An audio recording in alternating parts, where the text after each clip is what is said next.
현대 사회에서 일어나고 있는 가장 큰 문제 중에 하나라면 그것은 바로 대화의 단절입니다. 사람이 사람을 만나도 일상 속의 대화가 사라지게 되었다는 것입니다. 요즘은 식당에 가보면 음식을 기다리는 동안 대화하는 사람들을 거의 찾아보기가 힘듭니다. 다 무엇을 하는지 아십니까? 그렇죠. 다 핸드폰을 하고 계세요. 식당이 조용합니다. 그래서 보면 다들 자기 핸드폰만 들여다보고 있는 거예요. 저도 가끔 우리 자녀들을 데리고 식당에 가보면 아이들이 고개를 들지 않습니다. 음식이 나올 때까지, 음식이 나와도 쳐다보질 않아요. 계속 핸드폰을 보면서 이렇게 자기들만의 세상에 빠져 있는 거예요.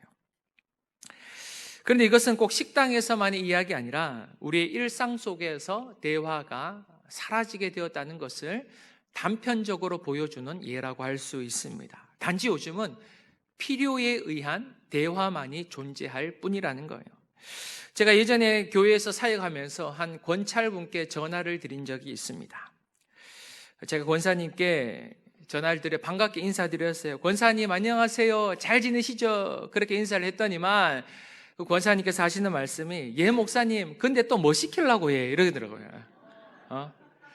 전화하면 일 시킬 때만 전화한다는 거예요. 평소에 생전 전화 안 하다가 일 시킨 때만 전화한다. 뭐 그런 뉘앙스였던 것 같아요. 그래서 제가 사역적으로 부탁드릴 일이 있었지만 그때는 아무 말씀 안 드렸습니다. 아니요 권사님 그냥 권사님 목소리 듣고 싶어 전화했지 제가 무슨 일 시키는 사람입니까? 이렇게 뻔뻔하게 이렇게 제가 이야기한 적이 있어요. 그러자 권사님의 목소리가 얼마나 밝아지시는지 몰라요. 그 전까지만 해도 굉장히 이렇게 좀 우울했었는데 그냥 목소리 듣고 싶어 전화 드렸다 하니까 권사님 목소리가 막 밝아지시더라고요. 제가 그때 이렇게 느꼈습니다. 이 목사와 성도와의 관계가 이런 관계가 되면 안 되는데 사역을 맡기고 또 보고받는 그런 관계로 전락해 버렸구나. 그런 씁쓸한 마음을 가진 적이 있습니다.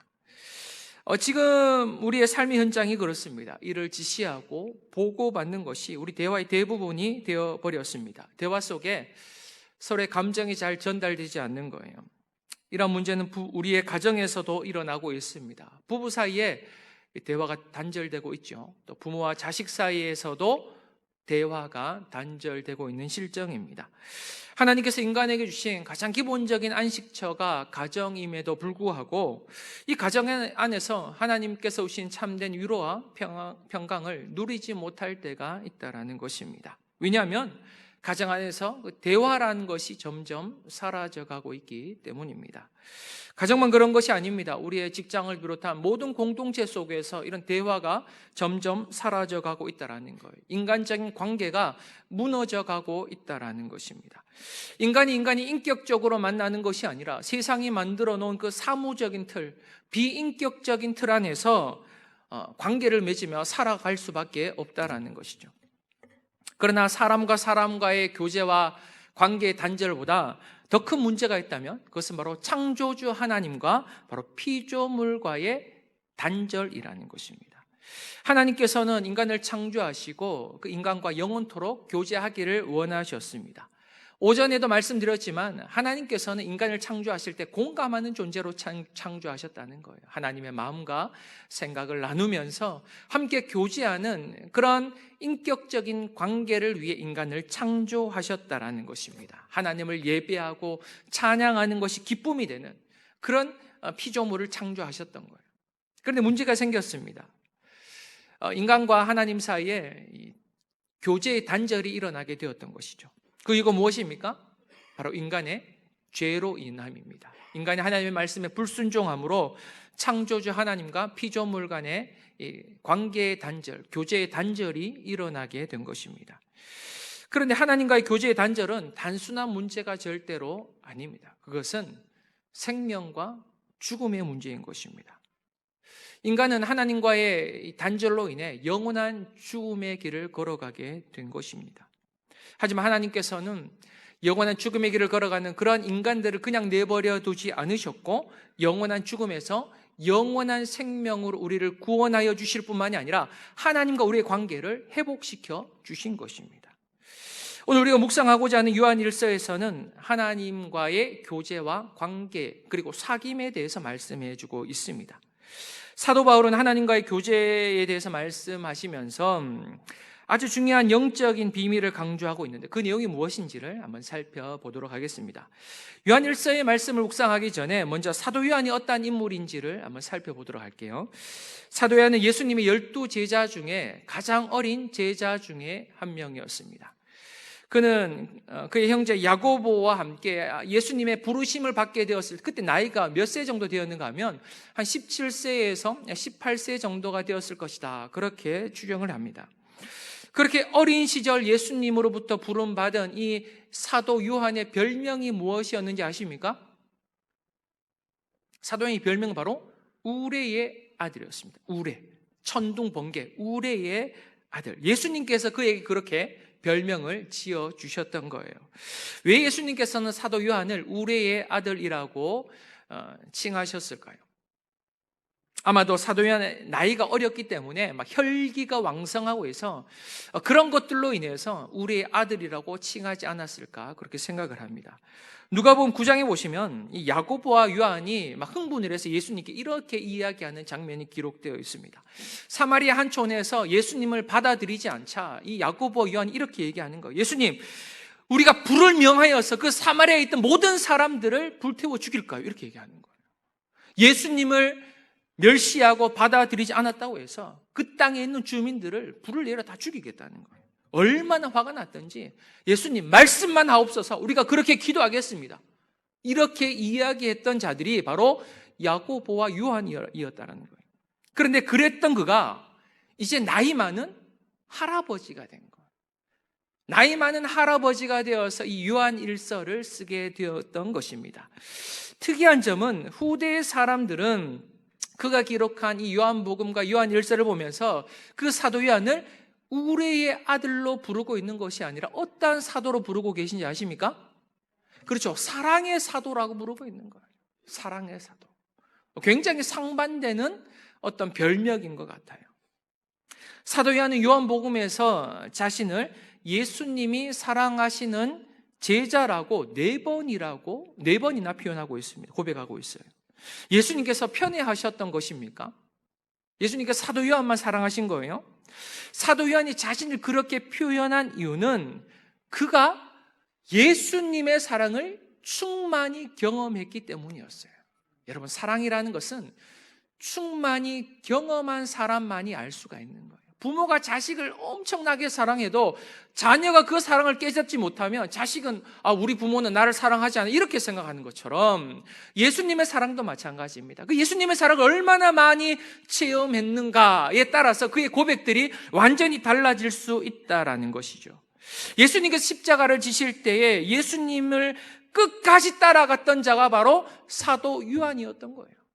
예수님을 얼마나 사랑했던지 그 십자가를 지시는 그 순간, 제자들이 다 떠나가는 그 순간에도 끝까지 예수님의 십자가를 쫓아갔던 그 사람이 바로 사도 요한. 왜냐하면 예수님의 사랑을 너무나 많이 경험했기 때문이었죠. 예수님의 사랑이 그를 그 십자가의 자리까지 이끌어갔던 것입니다. 그래서 요한일서를 보시면 이 사랑이라는 단어가 얼마나 많이 기록되어 있는지 몰라요. 왜냐하면 하나님과의 교제, 이 사귐의 출발점이 바로 사랑이기 때문입니다. 그렇다면 사도 요한이 이야기하는 하나님과의 교제, 그리고 하나님과의 사귐이 무엇인지에 대해서 한번 살펴보도록 하겠습니다. 첫 번째로는 교제와 사귐의 본질이 무엇인가에 대해서 말씀해 주고 있어요. 요한일서 1장 1절 말씀을 다시 한번 읽도록 합니다. 시작. 태초부터 있는 생명의 말씀에 관하여는 우리가 들은 바요, 눈으로 본 바요, 자세히 보고 우리의 손으로 만진 바라. 아멘. 요한일서의 문을 열면서 가장 먼저 등장하고 있는 구절이 무엇이냐면 바로 태초부터 있는 말씀이라는 구절입니다. 이 말씀은 이 생명의 말씀인데요, 이 말씀이 태초부터 있었다라고 말씀하고 있어요. 그런데 사도 요한이 이 생명의 말씀, 태초부터 있던 생명의 말씀을 굉장히 특이하게 설명하고 있습니다. 우리가 들은 바요, 눈으로 본 바요, 자세히 보고 우리의 손으로 만진 바다라고 이렇게 표현하고 있다는 거예요. 성도 여러분, 이 말씀을 들었다는 것은 이해가 됩니다. 그런데 그 말씀을 보고 말씀을 만졌다라는 표현이 굉장히 특이한 표현이라는 거예요. 그렇다면 사도에는 어떻게 해서 그 말씀을 보았고 만질 수가 있었을까요? 요한복음 1장 14절 말씀에 사도 요한이 이런 고백을 하게 됩니다. 함께 읽도록 합니다. 시작.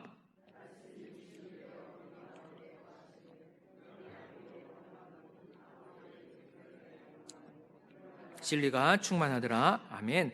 말씀이 육신이 되었다는 것은 태초부터 계신 말씀이 육신의 몸을 입고 이 땅에 오셨다라는 것입니다. 그렇다면 태초부터 계신 그 말씀이 누구시라는 것이죠?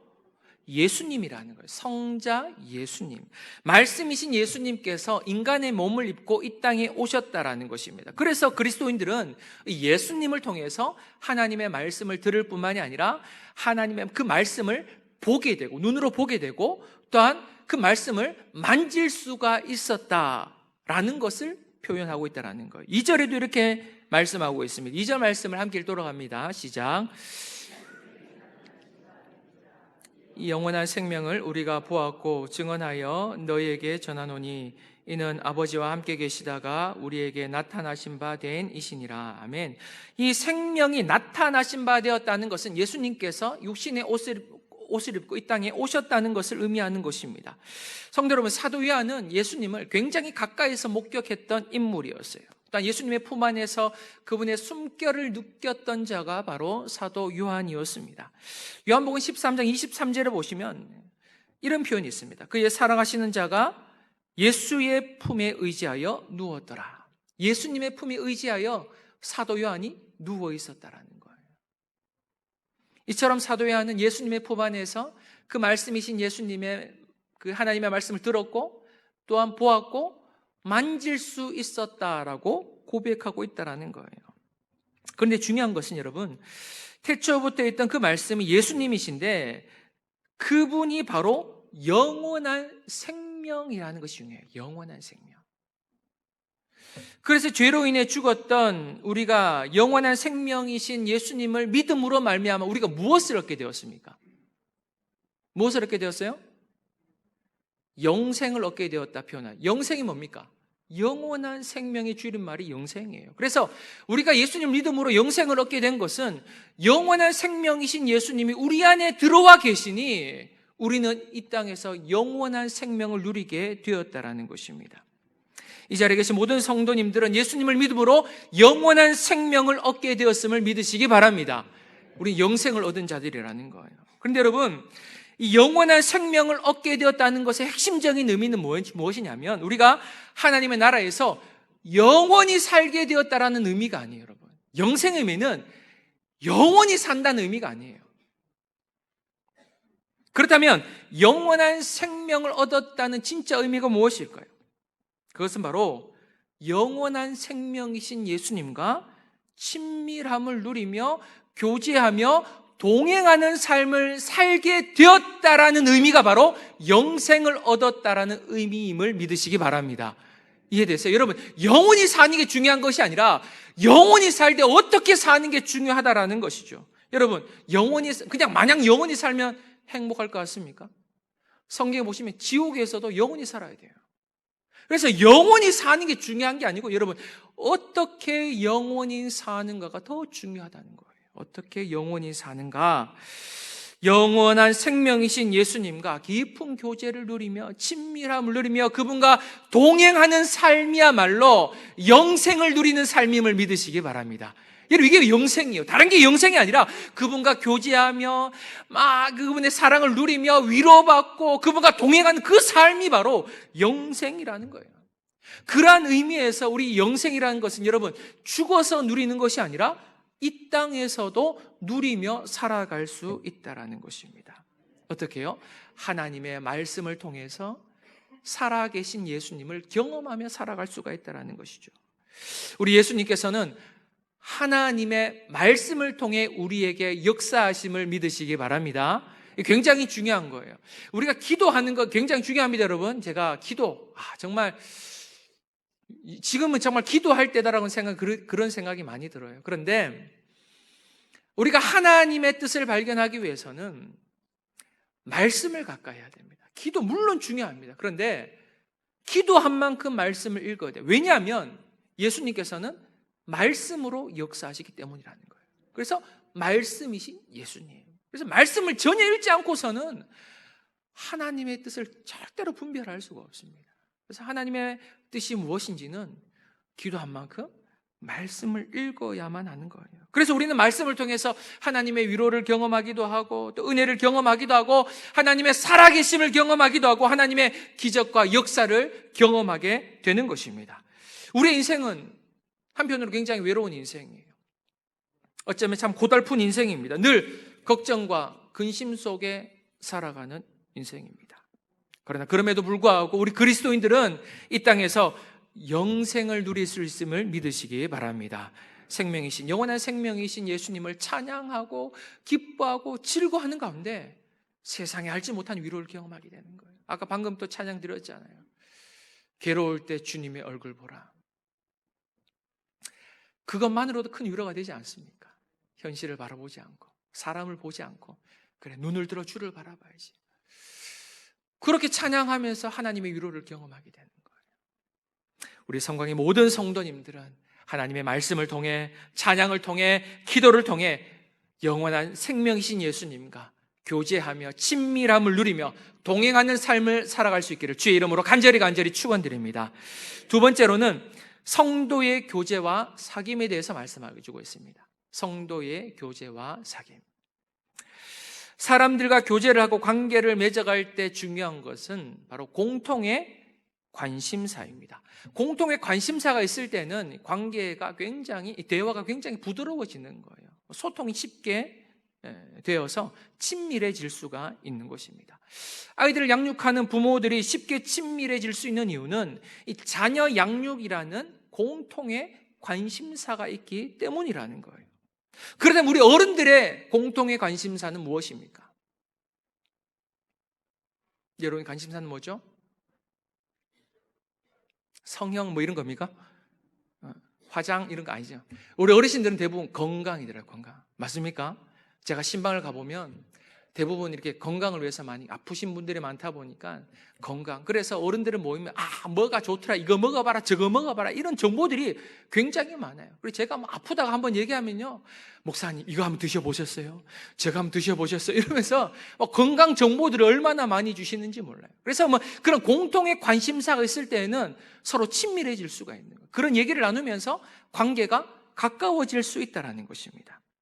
그런데 이것은 성도와의 관계 속에서도 동일하게 적용됩니다. 공통의 관심사가 있을 때 성도들은 함께 친밀함을 누릴 수가 있다는 거예요. 그렇다면 우리 그리스도인들의 공통의 관심사는 무엇이 되어야만 합니까? 다른 말로 성도들의 교제의 중심 속에 무엇이 있어야만 합니까? 여러분 3절 말씀인데요, 3절 말씀을 다 함께 한번 읽어보도록 합니다. 시작.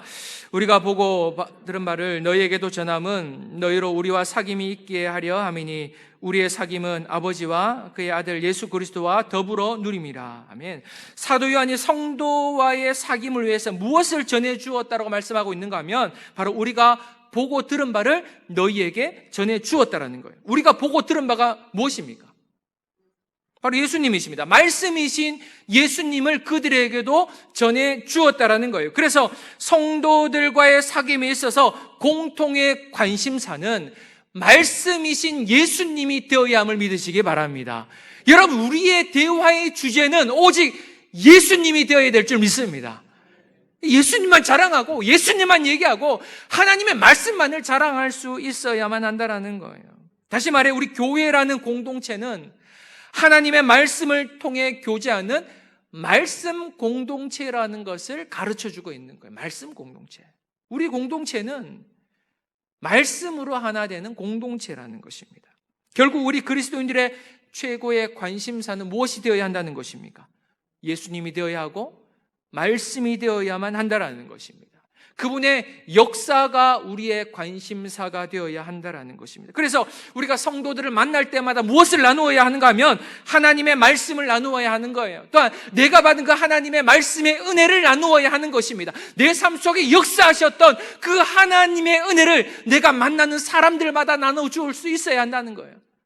내가 이렇게 기도했더니 하나님께서 내 인생 가운데 이렇게 역사하셨어 라고 나눌 수 있어야만 한다는 거예요.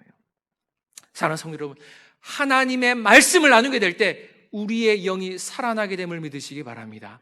하나님의 말씀을 나누게 될 때 우리 안에 참된 기쁨이 넘쳐나게 됨을 믿으시기 바랍니다. 하나님의 말씀을 나누게 될 때 우리의 영이 맑아지고 새로워지는 역사가 일어나게 되더라는 거예요. 여러분 3절을 다시 한번 보시면 이렇게 되어 있어요. 우리의 사귐은 아버지와 그의 아들 예수 그리스도와 더불어 누림이라.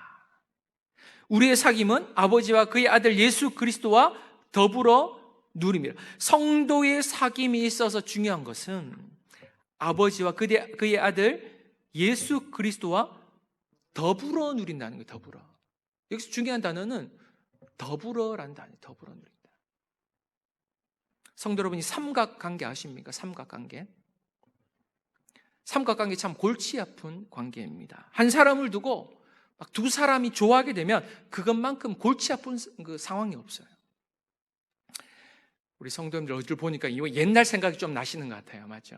나 옛날에 좀 인물이 좀 좋아가지고 삼각관계 좀 경험해봤지 그런 얼굴들 좀 계신데 이 삼각관계라는 것은 굉장히 골치 아픈 관계입니다. 그런데 성경은 우리 성도와의 관계를 어떻게 설명하고 있는가 하면 삼각관계로 설명하고 있다는 거예요. 여기 예수님이 계세요. 맨 위에 예수님. 제가 이거 한 몇 번 설명드렸는데 우리의 관계 중심에 누가 계시냐면 여기 하나님 그리고 예수님이 계십니다. 그리고 이 성도가 이렇게 있는 거예요. 성도. 너와 나가 이렇게 있는 거예요. 그래서 여러분 이 삼각관계를 맺어가게 되는데 이 두 사람이 예수님께 점점 가까이 나아가게 되면 이 두 사람의 관계도 가까워지게 된다는 거예요. 그런데 여기서 이 두 사람이 예수님께로부터 멀어지게 되면 어떻게 됩니까? 두 사람의 관계도 어떻게 돼요? 멀어지게 되는 삼각형 이해가 안 되십니까? 제가 사진을 띄워드렸어야 되는데 죄송합니다. 여기서 중심에서 이 두 사람의 관계 예수님으로부터 멀어지게 되면 서로 간의 관계도 멀어지게 된다는 거예요. 서로 간의 관계도. 하지만 두 사람이 예수님께 가까이 나가면 가까이 나갈수록 두 사람의 관계도 가까워지게 되더라는 거예요. 이것이 바로 하나님과 그리고 성도와의 관계, 삼각관계를 의미하는 것입니다. 이것은 부부 사이도 마찬가지입니다. 부부 사이에서도 남편과 아내가 예수님께 더욱더 가까이 나아가면 두 사람의 관계도 가까워지는 거예요. 그런데 두 사람이 예수님께로 멀어지게 되면 두 사람의 관계도 멀어지는 게 되는 거예요. 한 사람만 멀어져도 마찬가지입니다. 한 사람은 예수님께 나아가는데 한 사람이 하면 멀어져. 그러면 그 사람의 관계도 이렇게 멀어지게 된다는 거예요. 이것이 바로 우리의 관계의 법칙이자 교제의 법칙이라는 거예요. 여러분의 관계의 중심 속에 예수님이 계시고 하나님이 계시고 말씀이 있기를 주의 이름으로 간절히 축원드립니다. 그래서 여러분 우리는 말씀 중심으로 하나님 중심으로 예수님 중심으로 관계를 서로 맺어가야만 한다라는 거예요. 그래서 우리의 모든 관계 속에 예수님께서 딱 들어와 계시면 그 모든 관계가 해결돼요. 원수 같은 사람 있지 않습니까? 집에도 있고 직장에도 있고 교회에도 있고 다 있어요. 어디 간다 다 있어요. 그런데 그 모든 관계 속에 예수님께서 함께 하시면 그 모든 관계가 해결됨을 믿으시기 바랍니다. 이게 영적인 비밀이라는 거예요. 그 두 사람의 관계 속에 예수님을 탁 모시고 오는 거예요. 그러면 그 관계가 조금씩 회복되더라는 것입니다. 여러분 우리의 관계의 중심 속에 예수님을 둔다라는 것은 우리의 삶을 말씀으로 채우는 것을 의미하는 거예요. 우리의 삶을 말씀으로 채우는 것. 내 영혼을 하나님의 말씀으로 채우는 것입니다. 내가 하나님의 말씀을 읽고 묵상하고 은혜 받고 다른 사람들에게 나눠주게 될 때, 그렇게 할 때 예수님의 사랑이 우리의 모든 관계 속에 역사하게 됨을 믿으시기 바랍니다. 그렇게 우리의 모든 관계가 회복되는 거예요. 부부와의 관계도 회복되고요. 부모와 자식 간의 관계도 회복되고 직장에서의 관계도 회복되고 교회에서의 관계도 그렇게 회복되더라는 것입니다. 자, 마지막으로 세 번째로는 교제와 사귐의 결과에 대해서 말씀하십니다. 교제와 사귐의 결과. 그렇다면 우리가 하나님의 말씀을 통해 하나님과의 관계가 개인적인 관계가 회복되고 또한 성도와의 서로 간의 관계가 회복되면 우리의 삶에는 어떤 변화가 일어나게 되는가? 여러분 4절 말씀인데요. 4절 말씀을 함께 읽도록 합니다. 시작.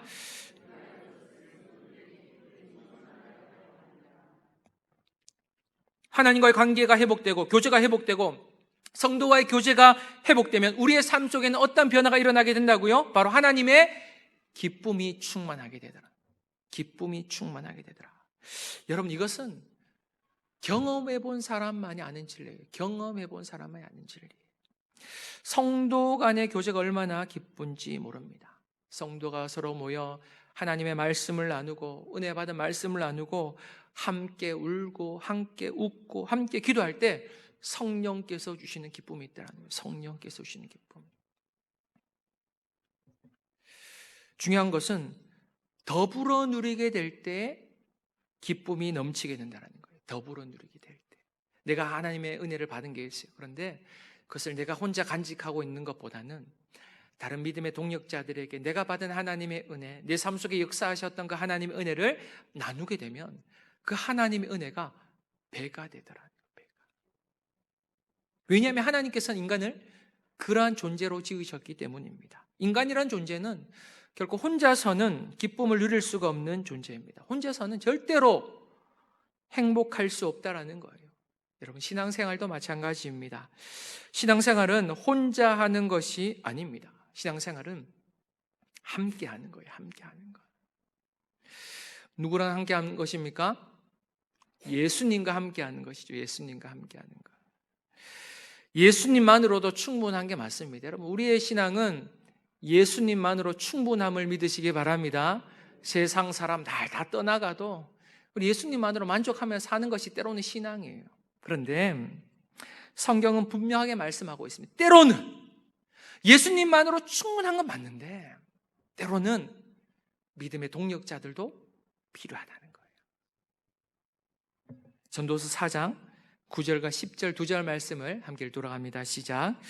두 사람이 한 사람보다 나음은 그들이 수고함으로 좋은 상을 얻을 것임이라. 혹시 그들이 넘어지면 하나가 그 동물을 붙들어 일으키려니와 홀로 있어 넘어지고 붙들어 일으킬 자가 없는 자에게는 화가 있으리라. 아멘. 두 사람이 한 사람보다 어떻다고요?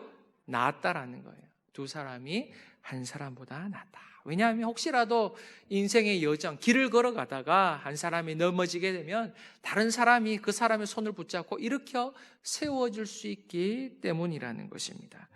여러분, 때로는 우리가 하나님의 손길이 느껴지지 않을 때가 있잖아요. 맞죠? 하나님이 살아계신데 하나님이 나를 버리신 거, 그럴 때가 있어요. 그런데 그때 믿음의 동력자가 내 손을 탁 잡아줬을 때 그 손이 얼마나 따뜻한지 몰라요. 때로는 그 손길을 통해서 하나님의 손길을 느끼게 돼요. 나에게 이렇게 믿음의 동력자를 붙여주신 것을 보면 하나님께서 지금도 내 삶을 붙들고 계시는구나. 내 마음을 알아주고 나를 위로해주고 함께 인생의 여정을 걸어갈 수 있다는 그 믿음의 동력자가 있다는 것이 얼마나 행복한지 몰라요. 얼마나 행복한지 몰라요. 저는 우리 교회가 이런 교회가 되었으면 좋겠습니다.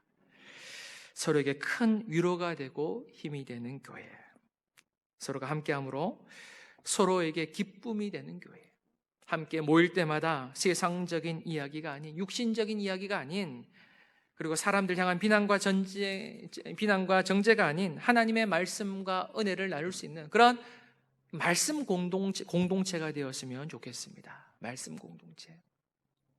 부족하지만 제가 우리 성도님들의 그런 믿음의 동력자가 되어드리고 싶어요. 때로는 제가 목회자로서 우리 성도님들의 마음을 몰라줄 때가 있을 것이라 생각이 들어요. 놓치는 부분도 있고요. 안타까운 상황이 있을 수도 있습니다. 그러나 저는 그런 마음이에요. 정말 제가 여러분의 인생의 여정에 정말 힘들고 어려울 때 여러분의 손을 붙잡아 줄 수 있는 그런 믿음의 동력자가 되었으면 좋겠다. 오늘 나가실 때 다 제 손 한번 잡고 나가십시오. 저뿐만이 아니라 여기 함께 계신 우리 믿음의 동력자들이 있지 않습니까? 그런 공동체가 되었으면 좋겠습니다. 서로를 바라볼 때마다 위로가 되고 힘이 되는 공동체. 우리가 구역 모임을 시작했잖아요. 원래부터 이제 구역 모임을 시작하고 있는데 제가 여러 가지 권찰분들 통해 여러 가지 소식을 다 듣고 있어요. 정말 모임이 좀 활발히 일어나는 모임도 있고요. 여러 가지 여건이 되지 않아서 좀 모임이 어려워하는 구역도 있다고 들었습니다. 그런데 어찌됐건 간에 우리는 모여야만 합니다. 왜냐하면 하나님께서는 그런 공동체 속에서 역사하기 때문이라는 거예요.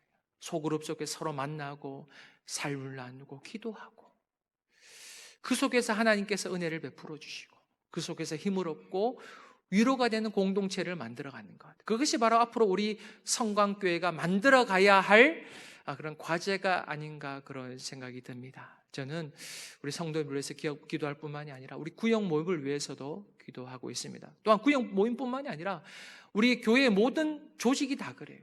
모든 조직이. 뭐 위원회도 있고요. 각 팀이 있지 않습니까? 전도회도 있지 않습니까? 여러분, 우리가 모이는 것은 일을 하기 위함이 아닙니다. 우리가 모이는 이유는요, 생명을 나누기 위함임을 믿으시기 바랍니다. 예수님의 사랑을 나누기 위함임을 믿으시기 바랍니다. 그래서 여러분 만날 때마다 행복해져야만 하는 거예요. 만날 때마다 힘을 얻어야만 하는, 만날 때마다 부담스럽고 만날 때마다 힘이 빠지고 그러면 여러분 만나고 싶겠습니까? 일을 하면 그렇게 돼요. 우린 일을 하는 게 아니에요. 만날 때마다 그리스도의 사랑을 나누고 말씀을 나누고 그 사랑을 전달하는 것이 우리의 사역으로 드러나게 되더라는 것입니다. 우리 성강의 모든 성도님들은 먼저는 하나님과의 관계가 회복될 뿐만이 아니라 그리고 하나님과의 관계 회복됨으로 성도들 간의 관계도 회복돼요. 여러분의 모든 삶의 현장 속에 그리스도의 축복과 은혜와 기쁨과 평강이 충만히 넘쳐날 수 있기를 주의 이름으로 간절히 축원드립니다.